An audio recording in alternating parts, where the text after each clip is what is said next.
you want to be a grant person and you want to get free money, you should be writing at least 3 to 4 grant reports, grant applications a day.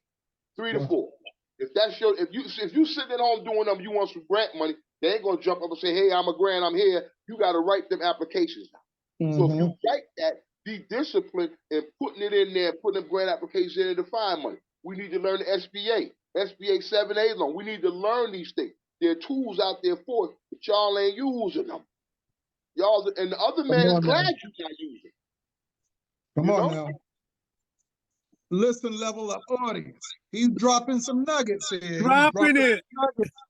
He's dropping some nuggets. I hope you get it, because I haven't even asked the next question yet, and he's already all over it. He's already all over it. Look, the next question was, and I'm going to show you how he's all over it. He's already answered the question. But the question says, what advice would you give to aspiring entrepreneurs that's looking to make a mark in the business world, particularly in the industry as a dynamic as real estate and the sneaker culture? He already dropped the nuggets.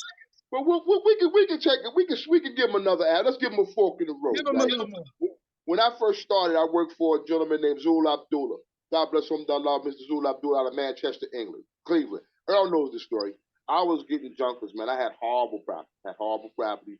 Bed bugs, roaches, rats, food still in the refrigerator after lunch the whole night. Right? So I called up Home Investors. It was a big company. We buy ugly houses. I called them up. Big shout to Mirage Stark Ridgeway. So I had 10 houses to show that day, right? So she comes down and she sees about 2 of them. Now I'm trying to get 10,000 on each house. I want 10 grand, so 10K. That's my wholesale fee, right? So she comes down. We go through maybe 2, 3 houses. He said, "Jamal, if this is what you got to show me, I seen enough. I'll cut you a check for 100,000. I'll take 10 right now. Call up your guys, see what you do, right?"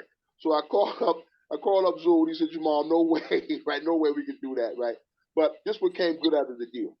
It got me my first property preservation deal. So even though I didn't make 10,000, I made 3,000.